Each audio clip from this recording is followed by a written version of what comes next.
إن الحمد لله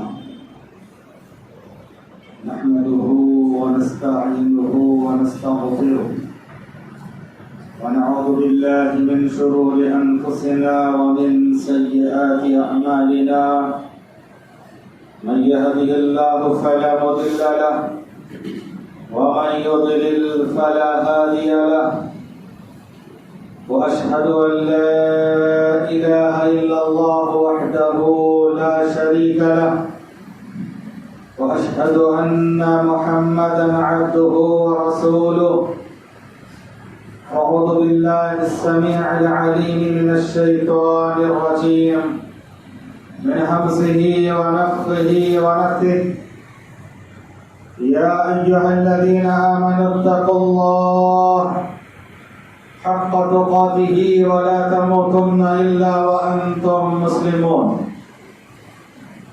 يا أيها الناس اتقوا ربكم الذي خلقكم من نفس واحدة وخلق منها زوجها وبث منهما رجالا كثيرا ونساء واتقوا الله الذي تساءلون به والأرحام إن الله كان عليكم رقيبا يا أيها الذين آمنوا اتقوا الله وقولوا قولا سديدا يصلح لكم أعمالكم ويغفر لكم ذنوبكم ومن يطع الله ورسوله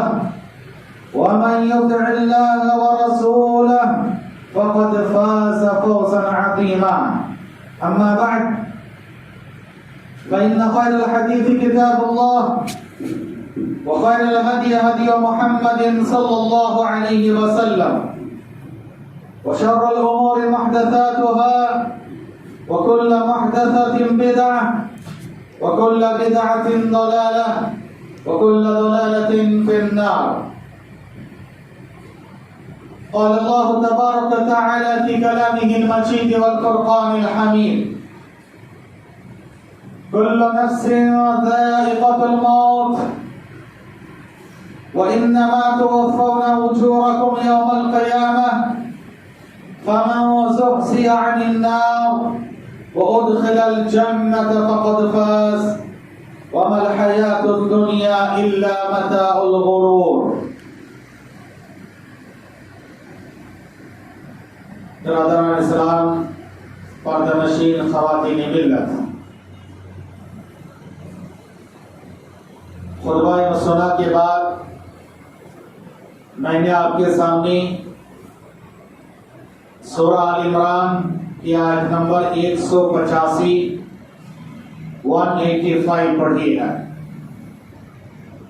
اللہ تعالیٰ نے اس آیت میں انسان کی زندگی میں موت کب آنا ہے، کیوں آنا ہے اور اس کی حقیقت کیا ہے اس کو بیان فرمایا. کل نفس ذائقۃ الموت، ہر نفس کو موت کا مزہ چکھنا ہے. موت کا مزہ کیوں چکھنا ہے؟ وَإِنَّمَا تُوَفَّوْنَ أُجُورَكُمْ يَوْمَ الْقِيَامَةِ، یقیناً تمہارے کیے دھرے کا پورا بدلہ تمہیں ملے گا. موت کے بعد ہی انسان کے ہر عمل کا پورا مکمل ثواب ملنے والا ہے. جو اچھا کیا اس کا ثواب ملے گا، جو برا کیا اس کا عقاب اس کو ملے گا. تو جزا اور سزا انسان کو حقیقی معنی میں پورا جو ملنے والی ہے وہ ہے موت کے بعد. کل نفس ذائقۃ الموت وانما توفون اجورکم یوم القیامہ، اور قیامت کے روز تمہیں تمہارے کیے دھرے کا پورا بدلہ دیا جائے گا. فمن زحزح عن النار، جس انسان کو نار جہنم سے بچا لیا گیا، وادخل الجنہ، اور جنت میں داخل کر دیا گیا، فقد فاز، تو وہ کامیاب ہو گیا. حقیقی کامیابی یہی ہے کہ آخرت میں انسان نار جہنم سے بچا لیا جائے، جنت میں داخل ہو جائے. یہ سب سے بڑی کامیابی ہے. دنیا کی یہ کامیابیاں یہ حقیقی کامیابی نہیں ہے.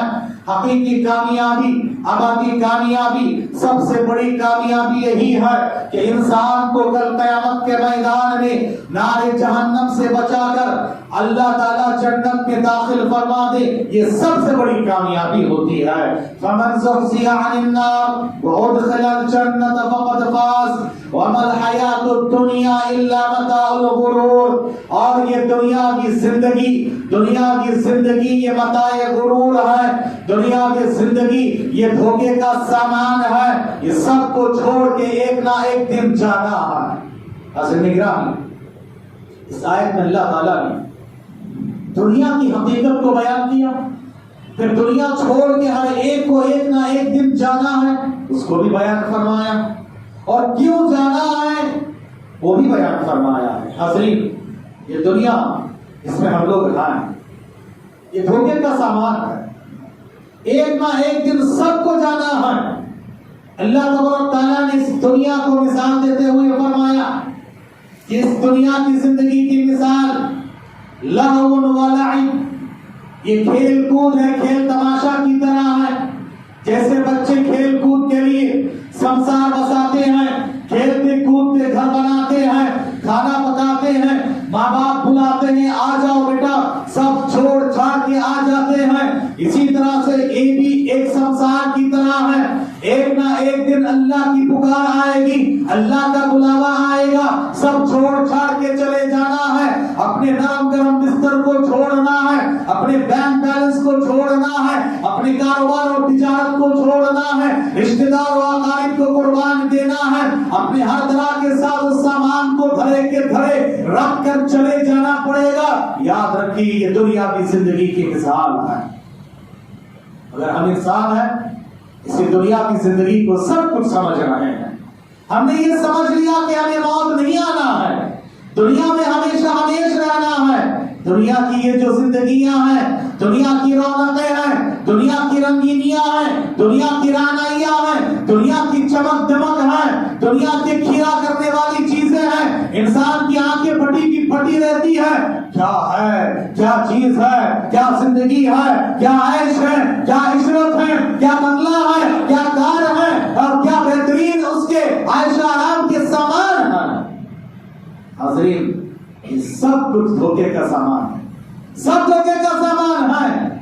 اللہ تعالیٰ نے انسان سے بار بار یہ کہا, پیارے نبی صلی اللہ علیہ وسلم نے بھی یہی کہا, جاؤ جا کے قبرستان جایا کرو, قبرستان جا کے تم عبرت حاصل کیا کرو. شاعر کی زبانی, چاندورے غریبا پہ نظر ڈال با عبرت, چاندورے غریبا پہ نظر ڈال با عبرت, کھل جائے گی تجھ پہ تیری دنیا کی حقیقت. کل تجھ پہ تھا اس تاج, آج کہاں ہے؟ اے کاسا سر بول, بول تیرا تاج کہاں ہے؟ یاد رکھیے وہاں جاؤ, قبرستان میں جا کر دیکھو, غریب بھی ہے, مالدار بھی ہے, بادشاہ بھی ہے, حاکم بھی ہے, محکوم بھی ہے, مرد بھی ہے, عورت بھی ہے, بچہ بھی ہے, بوڑھا بھی ہے. وہاں جا کر پوچھو, سب ایک سا ہے, سب ایک جیسے ہیں.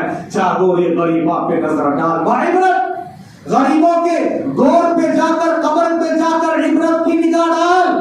وہاں کوئی غریب نہیں, کوئی مالدار نہیں, کوئی اور نہیں ہے. یہ ہم نے بنا لیا ہے, یہ ہم نے بنا لیا ہے. بڑے بڑے پختی عمارتیں, پختہ قبر, اور قبر کے لیے الگ الگ جگہ خاص کرنا ہے اور ان کو اوپر سے پختہ کرنا. پیارے نبی صلی اللہ علیہ وسلم نے منع فرمایا.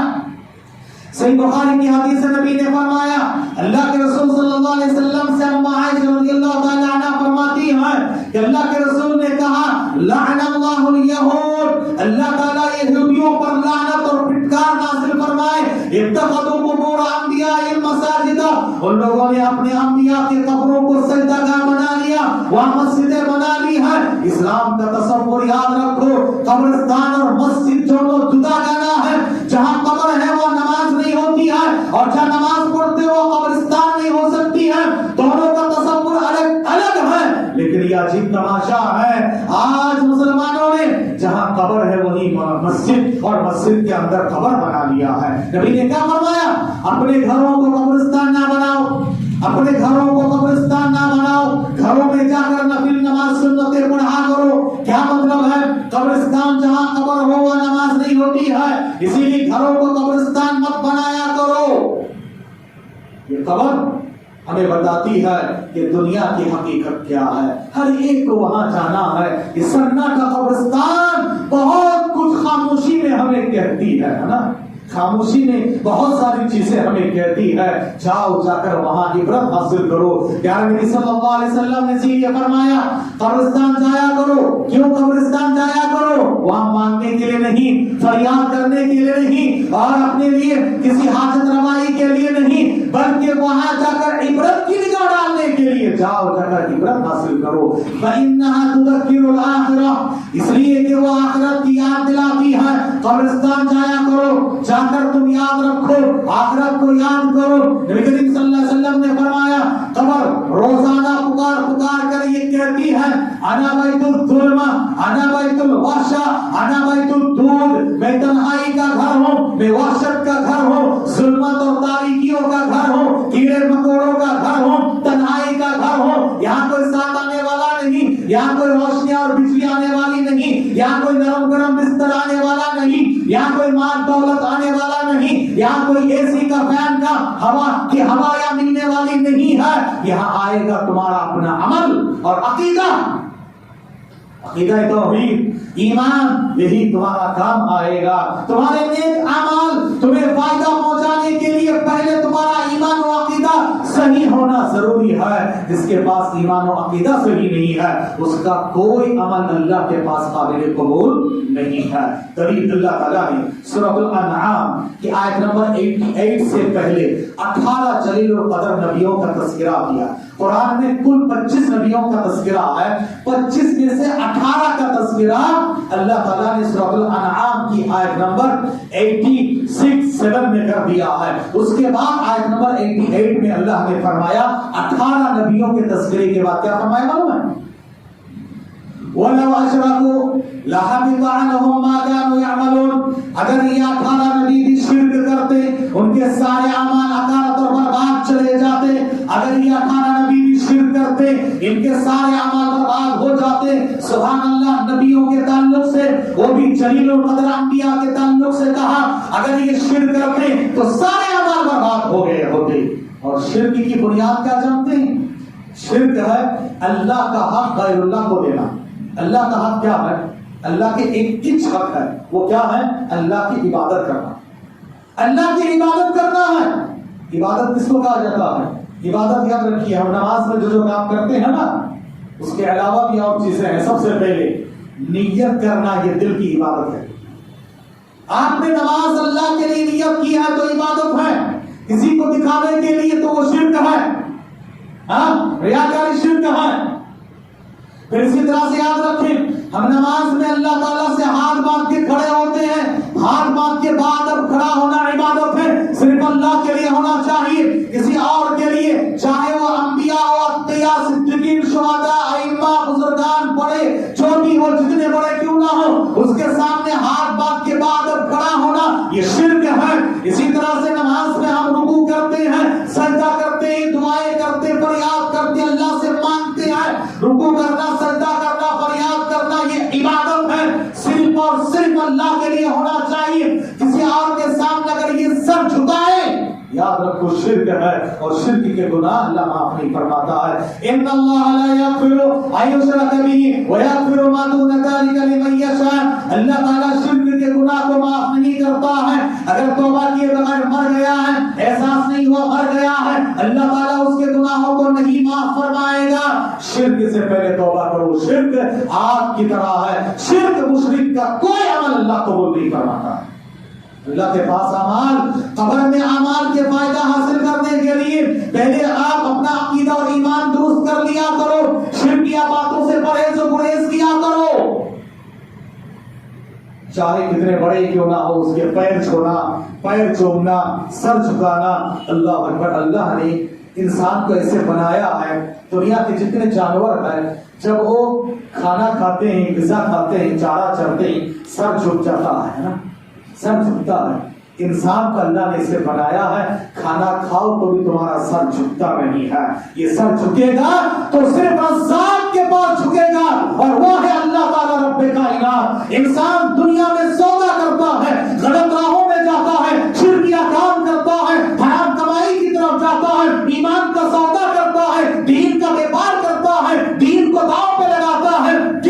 پیٹ کے واسطے, دنیا کے واسطے, کھانے پینے کے لیے کھاتے سو 2 روٹیاں, اس کے لیے انسان اپنے ایمان کا سودا کرتا ہے, دین کو داؤ میں لگاتا ہے. یاد رکھو میرے بھائیو, یہ سر تمہاری روزی روٹی کے وقت بھی جھکتا نہیں ہے تو کسی اور کے سامنے یہ روزی روٹی کے لیے جھکاؤ مت. اور دوسرا, اہل علم نے لکھا ہے انسان بزدل ہوتا ہے 2 چیزوں کی وجہ سے. ایک, روزی روٹی کا ڈر, میری نوکری چلی جائے گی, میرا کاروبار چلا جائے گا, بزنس چلا جائے گا, میرا انکم سورس ختم ہو جائے گا. اور دوسرا, موت کا ڈر, موت کا ڈر. جبکہ انسان کو یہ معلوم ہونا چاہیے ان دونوں چیزوں کا اختیار کل صرف اللہ کے پاس ہے. موت اللہ کے پاس ہے, اللہ کے علاوہ کوئی نہیں جانتا موت کب آئے گی. اور اسی طرح سے یاد رکھو, روزی روٹی کا ذمہ داری اللہ تعالیٰ نے نہیں رکھی ہے. ان دونوں کا اختیار اللہ کے پاس ہے, عرش والوں کے پاس ہے, فرش والوں کے پاس نہیں ہے. لہذا لوگوں کیوں بزدل بنتے ہو؟ یہ ہے خالد بن ولید رضی اللہ تعالیٰ عنہ. اللہ اکبر. سارا جسم چھلنی, جسم میں کوئی جگہ ایسی نہیں ہے جس میں تلوار, بھالا, نیزے, تیر, تبم کے نشانات نہ ہو. جنگ کے میدان میں کبھی کوئی جنگ نہیں ہارے, چاہے وہ کافر تھے تب بھی, اور جب مسلمان ہوئے تب بھی کوئی جنگ نہیں ہارے خالد بن ولید رضی اللہ تعالی عنہ. لیکن موت ان کو شہادت کی ملی نہیں. بستر پہ جب وفات پا رہے تھے, زار و فطار رو رہے تھے, اللہ اکبر, میں کہاں کہاں گھسا, اور دشمنوں کے تلواروں کے سائے میں, نیزوں کی اڑیوں میں, بھالوں میں کہاں کہاں پر گیا, کتنی زخموں سے چور ہوا, لیکن موت نہیں آئی. اللہ کی مرضی نہ ہو تو موت نہیں آئے گی. کیوں ڈرتے ہو میرے بھائیوں؟ اور دوسری چیز روزی روٹی. حضرت, اسی موت کے تعلق سے بات چل رہی ہے. موت ایک ایسی حقیقت ہے, اللہ کو سمجھنے کے لیے سب سے بڑی علامت ہے موت. موت. اور یاد رکھیے میرے بھائیوں, ہمارے اور آپ کا ایک عزیز رشتہ دار وفات پا رہا ہے. ہم چاہ رہے ہیں کہ وہ جی جائے, ڈاکٹر چاہ رہے ہیں کہ جی جائیں, ساری دنیا چاہ رہی کہ جی جائیں, سائنس, ٹیکنالوجی, علاجات, معالجات, دوائیاں, سب کچھ. لیکن ایک وقت آتا ہے سب ہاتھ اٹھا کر بیٹھے رہتے ہیں, انتظار کرتے اب تک میرا عزیز جانے والا ہے. اور انتظار میں ساری دنیا بیٹھی رہتی ہے, ساری طاقتیں فیل ہوتی ہیں. یہ اس بات کی دلیل ہے کہ موت کا مالک کل کوئی ہے, اور وہ ہے اللہ, وہ ہے اللہ. اور موت کب آئے گی کسی کو پتا نہیں, لیکن آئے گی ضرور, آئے گی ضرور. موت سے کس کو رشتگاری, آج نہیں تو کل ہماری باری. موت سے کسی کو رشتگاری نہیں ہے, کسی کو چھٹکارا نہیں ہے, ہر ایک کو اس کے چنگل میں پھنسنا ہے. یاد رکھیے. اور نیند کو اللہ تعالیٰ نے چھوٹی موت قرار دیا. نیند روزانہ بستر پہ جاتے ہوئے بڑی موت کو یاد کرو. اسی لیے ہم کیا پڑھتے ہیں, اللہم بسمک اموت واحیا, اللہ تعالیٰ تیرے نام کے ساتھ مرنے جا رہا. بستر پہ جاتے ہیں نا, مرنے کے ارادے سے یاد رکھو یہ دعا ہے. دعا میں اللہ تعالیٰ یہ پیغام دے رہا ہے, بڑی موت کو یاد کرو. ہمیشہ کے لیے ایک نہ ایک دن ہمیں سونا ہے, ہمیشہ کے لیے ہمارا تکیہ ایک دن بننے والا ہے جو کہ مٹی ہے, زمین ہے. یاد رکھیے میرے بھائی, اس کو یاد کرو. اور ہم تیار ہو کے سب کچھ چھوڑ چھاڑ کے بستر پہ جاتے ہیں. بڑے سے بڑا انسان اپنے عہدہ, منصب, اپنی کرسی, اپنا تھرون, اپنا مسند سب چھوڑ چھاڑ کے, کاروبار, تجارت سب چھوڑ چھاڑ کے تنہا بستر پہ جاتا کہ نہیں جاتا ہے؟ نیند کے لیے تیار ہوتا کہ نہیں ہوتا ہے؟ یہ روزانہ کا پیغام ہے میرے بھائیوں.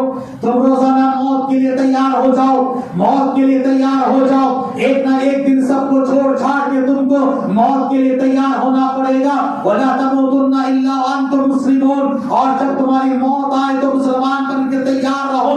موت کب آئے گی پتا نہیں, ہر وقت مسلمان بن کے تیار رہو, ہر وقت اللہ کی مطیع و فرمانبردار بن کے تیار رہو.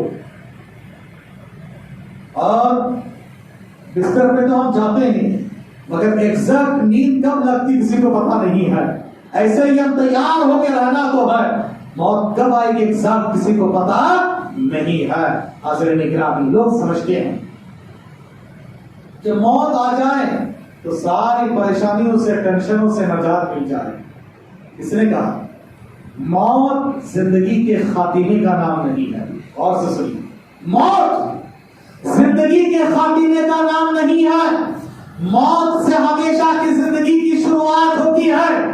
موت ہمیشہ سے موت سے ہمیشہ کی زندگی شروع ہوتی ہے، ٹیمپرری زندگی ختم ہوتی ہے، ہمیشہ کی زندگی شروع ہوتی ہے.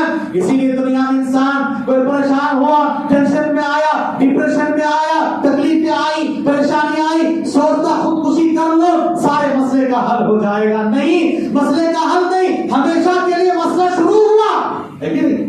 اسلامی سوچ یہ ہے میرے بھائیوں، دنیا میں کتنی تکلیف ہو، کتنی پریشانی ہو، کتنی تکلیفیں آ جائیں، کبھی یہ سوچنا نہیں کہ مجھے خودکشی کرنا ہے.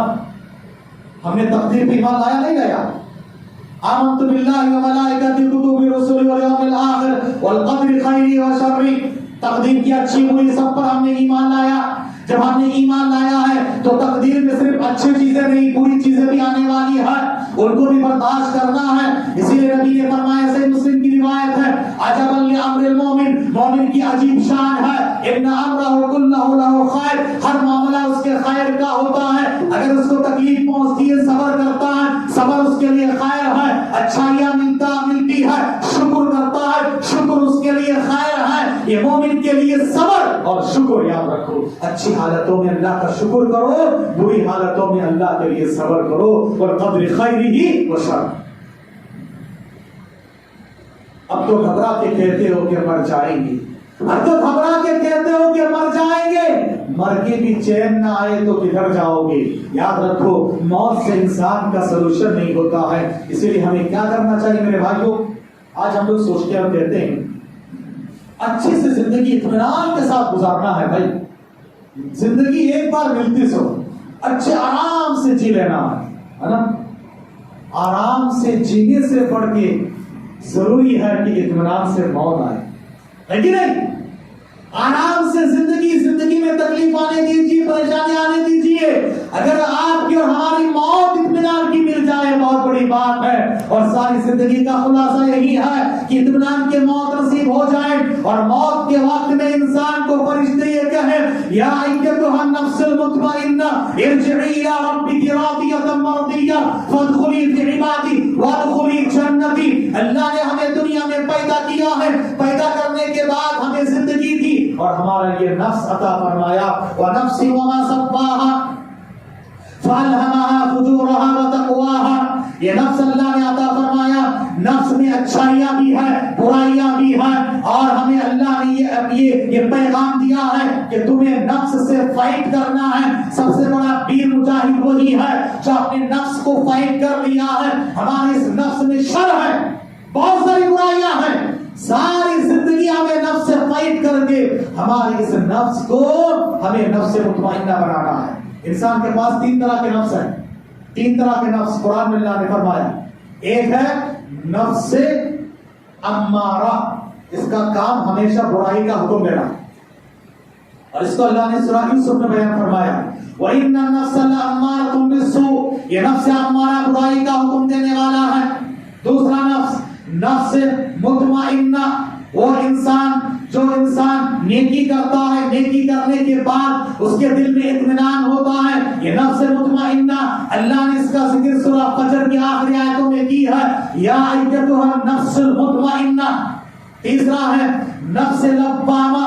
ہمارا اور آپ کے پاس ایک نفس یہ ہے جس کو ضمیر کہا جاتا ہے کہ تیرے ضمیر نے تجھے روکا نہیں، ہوتے نہیں بولتے، تیرے ضمیر نے تجھے روکا نہیں.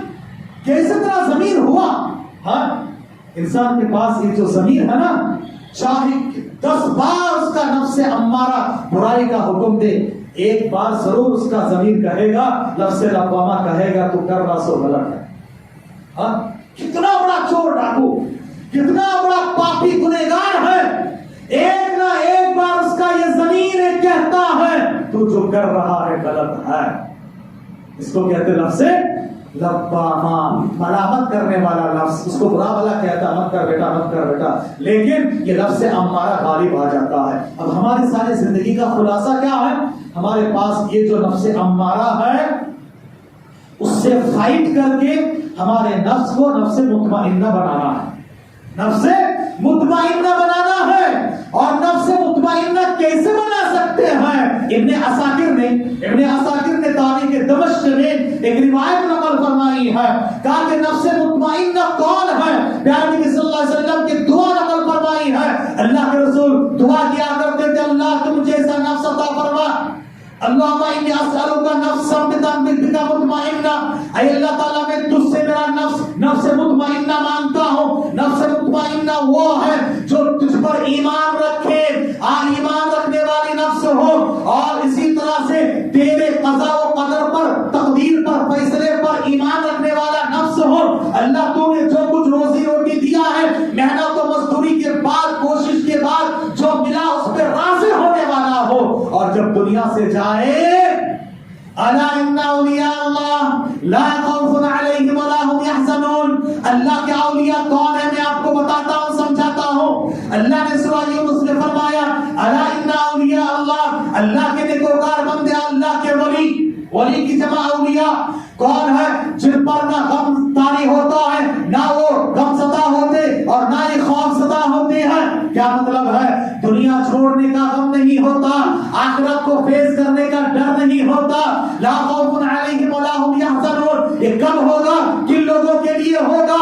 اللہ اکبر، یاد کرو بلال حبشی کو دیکھنے میں کالے کروٹے نگرو ہیں، ہو سکتا ہے ان کے عطا پتہ ماں باپ کا عطا پتہ بھی نہ ہو، لیکن موت کے وقت میں مطمئن ہے، اطمینان ہے ان کو، چہرے پہ حساس بشاش ہے، چہرے پہ مسکراہٹ ہے، مسکرا رہے ہیں۔ لوگوں نے پوچھا بلال یہ حساسیت، یہ بشاشیت، یہ مسکراہٹ چہرے پہ موت کے وقت میں کیا ہے؟ کہا کہ غدر القاحب، اپنے محبوبوں سے کل ملنے جا رہا ہوں، وہ اللہ جس کے نام پر احد کے نعرے کی وجہ سے سنگلاخ وادیوں میں گھسیٹا گیا، مجھے مارا گیا، پیٹا گیا، کاٹا گیا، ترسایا گیا، تڑپایا گیا، اور میرے سینے پہ چٹان رکھا گیا۔ اور یاد رکھو میرے بھائیو، اللہ کے خاطر جب تم توحید کا پرچم اٹھاؤ گے، بہت سارے اللہ کے راستے میں تکلیفیں برداشت کرنا پڑے گا۔ اس راستے میں آپ کو تلوار اور تیز کے چاقو کھانے پڑیں گے، تلوار کی آنیوں میں جھیلنا پڑے گا، بہت ساری تکلیفیں اس راستے میں آئیں گی، اللہ کے لیے برداشت کرو۔ یاد کرو بلال حبشی کو موت کے وقت میں جا رہے ہیں لیکن چہرے پہ مسکراہٹ، یہ اللہ کے ولی، یہ اللہ کے ولی ہے۔ موت کے وقت پریشان نہیں ہونا، گھبرانا نہیں، اب کیا ہوگا، کیا کروں؟ یاد رکھو وہ ولی نہیں ہو سکتا، اور ولی بننے کے لیے آگے پڑھیں۔ آیت ہم صرف اتنا پڑھ کے رک جاتے ہیں، آگے کی آیت پڑھیں۔ اللہ نے فرمایا الذین آمنوا وکانوا یتقون، اللہ کے ولی وہ ہے جو ایماندار ہے، الذین آمنوا وکانوا یتقون، اور وہ متقی اور پرہیزگار ہو۔ اللہ کے ولی بننے کے لیے بنیادی شرط یہ ہے ایمان ہو، عقیدہ توحید ہو، شرک سے بچنے والا ہو، بدعت و خرافات سے بچنے والا ہو، دوسرا اس کے پاس تقوی اور پرہیزگاری ہو۔ تقوی کیا ہے؟ تقوی لمبا چوپا کپا لگانے کا نام تقوی نہیں ہے۔ تقوی نبی نے فرمایا تقوی ہاں ہونا، تقوی دل میں ہوتا ہے۔ حضرت عمر نے اپنے دوست صحابی ابی بن کعب سے پوچھا ابی تقوی کیا ہے؟ انہوں نے کہا عمر کیا تمہارا گزر کبھی ایسے راستے سے ہوا ہے جس راستے میں کانٹا ہو، دلدل ہو؟ کہ ہاں، تو کیسے گزرے؟ کہا کہ بہت سنبھال کے اپنے دامن کو سمیٹ لیا، کہیں دامن داغدار نہ ہو جائے، کیچڑ اچھل نہ جائے، اور دامن کہیں میرے خاردار کھاڑیوں میں گھس نہ جائے۔ یہی تقوی ہے، یہی تقوی ہے۔ کونے میں مولے میں بیٹھ جا کر من کے پھیلنے کا نام تقوی نہیں ہے، چپا کپا لگا لے کر اللہ اللہ کہنے کا نام تقوی نہیں ہے۔ اور یہ لوگوں نے بنا لیا ہے کہ دیکھو اصل میں وہ لا الہ الا اللہ، یہ تو عام لوگوں کا کلمہ ہے، جو پہنچے ہوئے سرکار ہوتے ہیں نا ان کا کلمہ آدھا ہو جاتا، صرف الا اللہ بولنا سے، اور بھی پہنچے ہوئے سرکار ہو گئے تو ابھی الا اللہ بھی نہیں، الا اللہ نکل گیا اور اللہ الا اللہ نکل گیا، صرف جو ہے اللہ اللہ اللہ بولنا۔ اس کے بعد اور پہنچے ہوئے سرکار بن گئے تو اب اللہ نکل گیا، صرف ہو یا ہو یا ہو یا۔ بڑا تماشا بنا رکھے ہیں، صرف بخاری کی حدیث ہے، موسیٰ علیہ السلام نے اللہ تعالیٰ سے درخواست کی اللہ تعالیٰ مجھے کوئی ایسا کلمہ دے دے، اور اسلام میں کلمہ کتنے ہیں؟ کتنے کلمہ؟ ایک ہی کلمہ، 5 کلمہ 6 کلمہ فلاں کلمہ کچھ نہیں ہے۔ اس کا مطلب یہ نہیں ہم کو مانتے نہیں، وہ دعا کے طور پر، اذکار کے طور پر ہے نا۔ دوسرا کلمہ وضو کے بعد پڑھتے نہیں پڑھتے، اشہد ان لا الہ، پڑھتے ہیں، سب پڑھتے ہیں، اور نہ کہیں گے لوگ دیکھو اب کلمہ کو بھی نہیں مان رہے۔ بھائی ماننا الگ بات ہے، ہم مانتے ہیں، پڑھتے ہیں، عمل کرتے ہیں، لیکن یہ کہنا کہ یہ 6 کلمہ یاد کرے تو ٹناٹن مسلمان نہیں کرنے، یہ غلط بات۔ آپ کو کلمے کے ڈیمانڈ اور تقاضے معلوم ہونا چاہیے۔ ایک کلمہ ہے، اسی کے اندر سب کچھ ہے، اور وہ کلمہ توحید، کلمہ طیبہ، اسی کو اللہ نے کلمہ کا سنا ابراہیم اٹھاؤ۔ ابراہیم جو توحید پرستوں کے امام ہے، آج بھی ہو جو براہیم سا ایمان پیدا، آج کر سکتی ہے انداز گلستہ پیدا، ایک اور اپنے براہیم کی تلاش میں ہے، صنم کدا ہے جہاں لا الہ الا اللہ۔ ابراہیم علیہ السلام کی سورہ میں اللہ نے فرمایا، کلمہ طیبہ کو کلمہ قرار دیتے ہوئے، مثال دیتے ہوئے فرمایا کلمۃ طیبہ، کلمۃ طیبہ، اللہ تعالیٰ نے کلمہ طیبہ کی مثال دیتے ہوئے فرمایا ہے، کیا تم نے دیکھا نہیں ہے اللہ تعالیٰ نے کیسے مثال دی ہے؟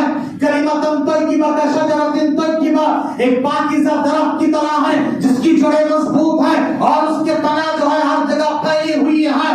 ایک توحید پرست کسی علاقے میں آ جائے، آہستہ آہستہ لاکھ مخالفت کے باوجود اللہ تعالیٰ وہاں پر اس کی شاخوں کو پھیلائے گا انشاءاللہ۔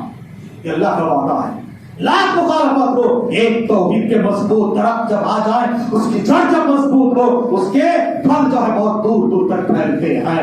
اور ابو طالب جب انتقال کر رہے تھے، سے بخاری کی حدیث ہے، پیارے نبی صلی اللہ علیہ وسلم آئے اور آ کر کہا چچا جان کلمہ، ایک کلمہ پڑھ دو، اور کلمہ کیا ہے؟ لا الہ الا اللہ۔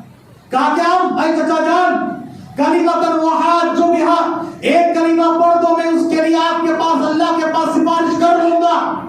اس سے کہا، اپنے چچا سے کہا، چہیتے سے کہا، آج لوگ کیا کہتے ہیں؟ کچھ نہیں کرو، نبی کے امتی ہے نا، وہ پار کر لیں گے سفارش کر کے۔ ہمارے بڑے بزرگوں کے ہاتھوں پہ ہم نے بیعت کیا ہے، وہ پار کر لیں گے سفارش کر کے۔ یاد رکھیے یہ نبی ہے، کائنات کے اماموں کے اور تمام انسانوں کے سردار ہے، اور محبوب سبحانی ہے، اور محمد صلی اللہ علیہ وسلم اصل محبوب سبحانی ہے۔ پیارے نبی صلی اللہ علیہ وسلم امام اعظم ہے۔ شب معراج میں سارے نبیوں کی امامت کا شرف کس کا حاصل ہوا؟ بولو محمد صلی اللہ علیہ وسلم۔ امام اعظم ہے محمد صلی اللہ علیہ وسلم، ہاں، قائد اعظم محمد صلی اللہ علیہ وسلم، محبوب سبحانی محمد صلی اللہ علیہ وسلم۔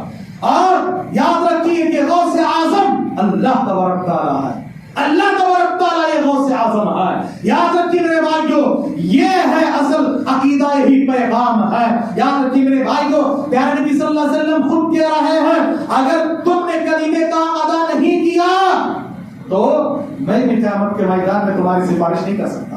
ابو ہریرہ رضی اللہ تعالیٰ عنہ پوچھتے ہیں، سے بخاری کی حدیث سنا رہا ہوں، کوئی قصے کہانی سناتے نہیں ہے۔ ابو ہریرہ نے پوچھا کہ اللہ کے رسول، کل قیامت کے میدان میں آپ کی سفارش کا حقدار کون ہوگا؟ تو نبی نے فرمایا، سن لے حدیث کے الفاظ، اسعد الناس بشفاعت یوم القیامہ من اقر بالتوحید، وفی روایہ من اقر لا الہ الا اللہ خالصا بالقلب، جس نے اپنے قلب کے ساتھ خالص اخلاص کے ساتھ لا الہ الا اللہ توحید کا اقرار کیا، وہی میری سفارش کا حقدار ہوگا۔ جو توحید پرست نہیں ہے، نبی کے سفارش کا حقدار نہیں ہوگا۔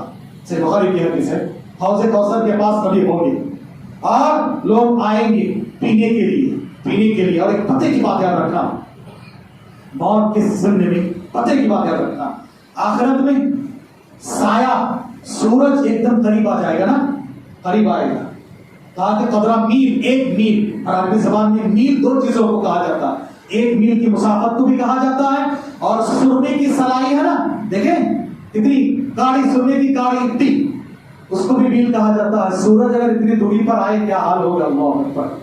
وہاں پر انسان ترس جائیں گے، تڑپ جائیں گے، پیاس کے لیے پسینے میں شراب اور تیرتا ہوا ڈوبتا ہوا نظر آئے گا۔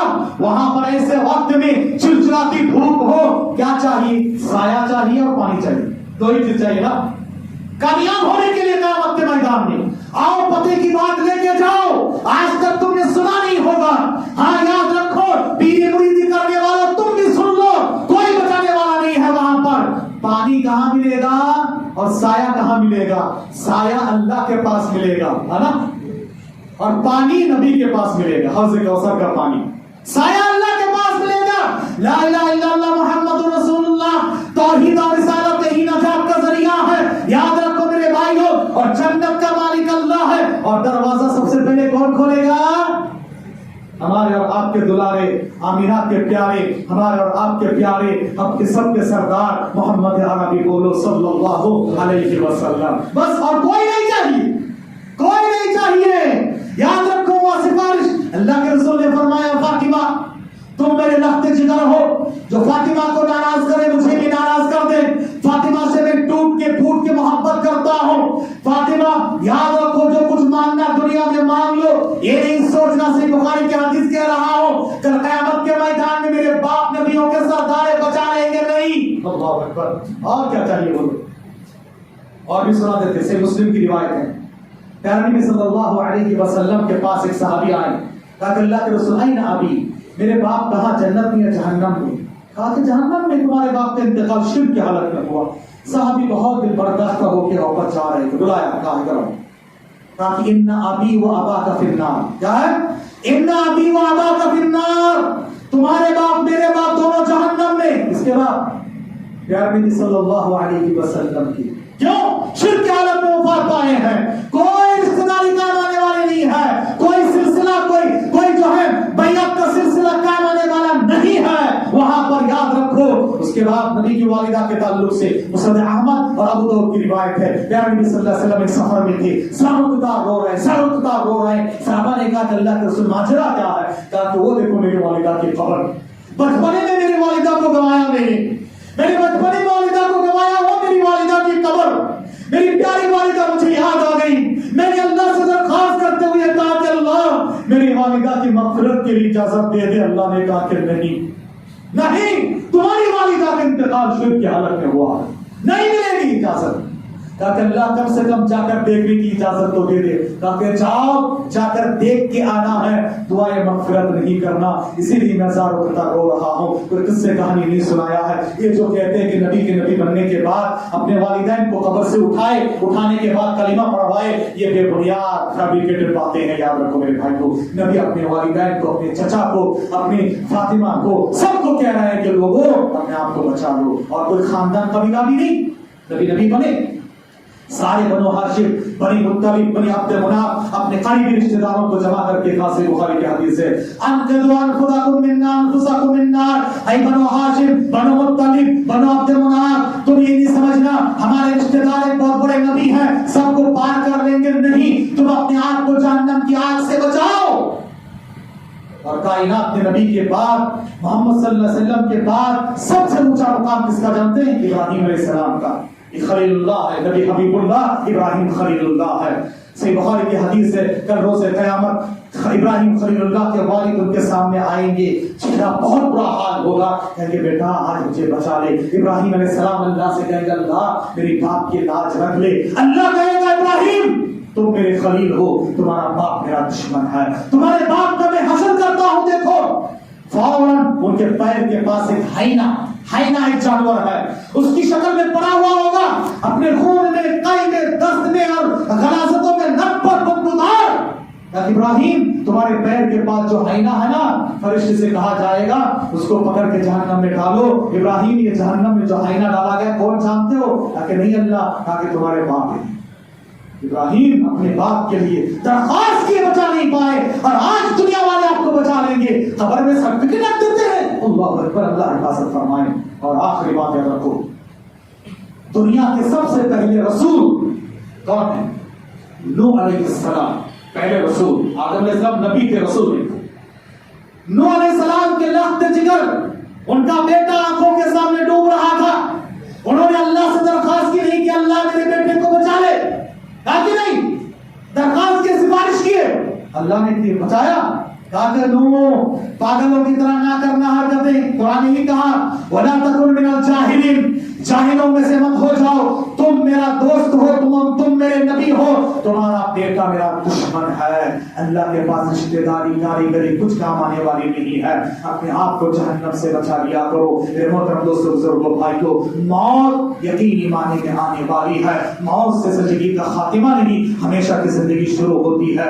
اچھے سکون سے جینے سے بڑھ کے ہے اطمینان کی موت نصیب ہو جائے. اور قیامت کے میدان میں ہمارے اعمال ہی کام آنے والے ہیں. اور سب سے پہلے اہم چیز ہے ہماری توحید ایمان اور اسی طرح سے نبی کی سنت اتباع رسول. وہاں پر پانی چاہیے, وہ نبی کے پاس سایہ ملے گا, اللہ کا سایہ اور اللہ کے عرش کا سایہ اور پانی ملے گا نبی کے پاس. اسی میں ہمارے لیے نجات ہے, لا الہ الا اللہ محمد رسول اللہ. تو ہی ہم کامیاب ہو سکتے ہیں. لیکن ہم دنیا میں اس سے مست مگن ہو گئے کہ ہم نفس سے فائٹ کرنا ہے. ساری زندگی کا خلاصہ یہی ہے, اس نفس امارہ سے فائٹ کر کے موت کے وقت میں ہمارے نفس مطمئنہ ہو کر جائیں اور ولی بن کر جائیں جو تقوی اور پرہیزگاری کے معیار پر فائز ہو. اور متقی ولی وہی ہوتا ایمان کے بعد, تقوی کے بعد, اور فرائض کی پابندی کرنے والا, نوافل کا اہتمام کرنے والا اللہ کا ولی ہے. آخری حدیث سنا کر بات ختم کر دیتا ہوں. حدیث ولی جن کو اولیاء پرست لوگ بہت زور و شور سے بیان کرتے, صحیح بخاری کی حدیث ہے, من عاد لی ولیا فقد آذنتہ بالحرب. جو میرے ولیوں سے دشمنی کرتا ہے میں اس سے جنگ کا اعلان کرتا ہوں. بالکل صحیح حدیث ہے, بخاری کا حدیث ہے. جو میرے ولیوں سے دشمنی کرتا ہے میں ان سے جنگ کا اعلان کرتا ہوں. وہ ہے ولی. ولی کون ہے؟ آگے پڑھے حدیث. واقعی معنی میں آپ اللہ کے ولی بن جاؤ گے. آپ سے دشمنی کرنے والوں کو اللہ تعالیٰ نپٹ لے گا, اللہ دیکھ لے گا. ہاں اللہ دیکھ لے گا, ضرور دیکھ لے گا. یاد رکھو کیا ہے ولی کون بنتا ہے. آگے حدیث پڑھیں, فرمایا ایک تو قرآن آیت میں کیا ہے ایمان اور تقوی.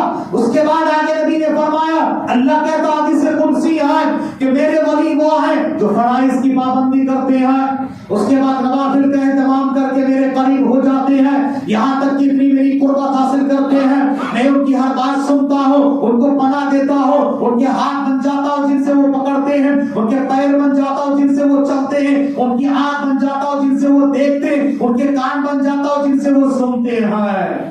اب یہاں دیکھو ٹویسٹ کرتے ہیں. ہاں ولی ہے, ان کے ہاتھ اللہ کے ہاتھ, ان کے پیر اللہ کے پیر, ان کے کان اللہ. کس نے کہا؟ نعوذ باللہ. پھر جو ہے بت پرستی میں کوئی فرق نہیں ہوا, غیر بھی کیا کہ اللہ کی شیپ بنا کر بنا لیے. ہم بھی کہہ رہے ہیں کہ ولی بزرگ ان کے پیر, اللہ کے ولی بن گئے نا. صحابہ بھی تو اس حدیث کو سنے ہیں نا کہ انہوں نے کہا سب سے بڑے ولی تو نبی ہے نا.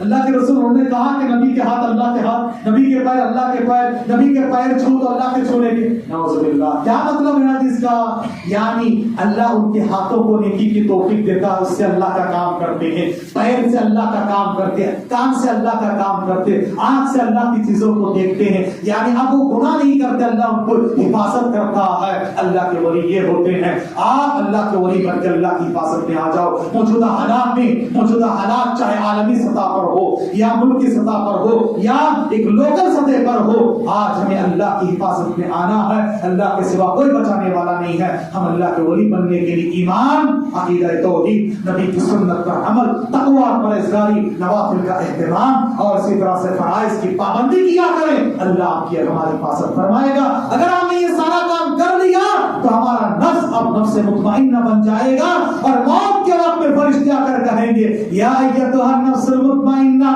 اے نفس مطمئنہ آ جاؤ, آ جاؤ, آ جاؤ, یہ جنت ہے, یہ اللہ تعالیٰ تمہارا استقبال کرتا ہے. بہترین فرشتے جنت کے لباس لے کر ویلکم کہیں گے. اسی لیے نیک لوگ مرتے وقت مسکراتے ہیں, اور بہت سارے موقع پر دیکھا گیا وعلیکم السلام, وعلیکم السلام, ہاتھ بڑھا کے مسافہ کرتے ہیں, سلام کا جواب دیتے. کیوں؟ فرشتوں کو سلام کا جواب دے رہے ہیں. اب اس دنیا میں نہیں ہے, وہ عالم برزخ میں جا چکے ہیں. اب وہ اللہ تعالیٰ ان کو جنت کا دیدار کراتا ہے, بہترین مناظر دکھاتا ہے, اور خوف نہیں ہوتا ہے. لا خوف علیہم ولا هم يحزنون. اس کا مطلب ہوتا ہے دعا رب العالمین سے اللہ تبارک تعالیٰ اور آپ کو ساری زندگی میں نفس امارہ سے فائٹ کر کے اس کو نفس مطمئنہ بنانے کی توفیق عطا فرمائے, اور موت کے لیے کما حق و تیاری کرنے کی توفیق عطا فرمائے.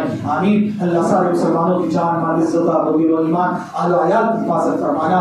اللہ تو فلسطین کے مسلمانوں کی مدد فرمانا, غزہ کے مسلمانوں کی مدد فرمانا. اللہ تو ظالموں سے کافی ہو جانا. اللہ تو ظالم یہودیوں کو نمٹ لینا, اور جو ان کا تعاون اور سپورٹ کر رہا اللہ تعالیٰ تو ان کو بھی نمٹ لینا. اللہ ہم کمزور ہیں, ہم مجبور ہیں. اللہ ہم تیرے پاس شکایت کر سکتے ہیں, دعا کر سکتے ہیں. اللہ تو مجبوروں کی لاش رکھ لینا, کمزوروں کی مدد فرمانا. اللہ چھوٹے چھوٹے بچے عورتوں کی تو حفاظت فرمانا. اللہ سارے مسلمانوں کی جان, مال, عزت اور دین و ایمان, اہل و عیال کی حفاظت فرمانا. اللہ تو ظالموں سے کافی ہو جانا. اللہ تو ظالم اور مسلمانوں کے مخالفین کو ہدایت دے, اور اللہ تو انہیں ہدایت نہیں لکھی ہے, اللہ تو ان سے کافی ہو جانا. آمین. وآخر دعوانا الحمدللہ رب العالمین.